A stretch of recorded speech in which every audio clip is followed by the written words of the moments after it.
नमस्कार, मी अश्विनी चॅनलवर तुमचं खूप मनापासून स्वागत। आज आपण करणार आहोत केळे पाक। त्यासाठी पहा, एकदम पिकलेली केळी घ्यायची आहेत, ओला नारळ घेतला आहे, साखर, काजू बदाम पिस्ता पावडर, चिमूटभर मीठ, वेलची पावडर आणि तूप घेतलं आहे। चला तर आता आपण बनवायला सुरुवात करूया।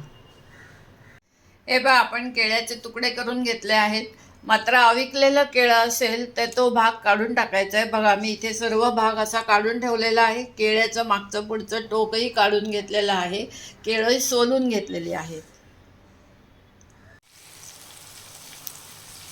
हे पहा, कढईमध्ये तूप टाकलंय, केळी परतून घेतलेत, नारळही टाकला आहे। आता मी याच्यामध्ये साखर घालून घेणार आहे आणि परत परतायचं आहे। चिमूटभर मीठ घालून घेणार आहे आणि इथेच उभं राहून हे सर्व मिश्रण परतत राहायचं आहे। मीडियम गॅस ठेवायचा आहे, मोठा गॅस ठेवायचा नाही आहे। हे पहा, अशा पद्धतीने बनला आपला केळे पाक, तयार झालेला आहे। आता आपण हा खायला घ्यायचा आहे। केळे पाकचा नैवेद्य एकदा तरी अवश्य करून पहा।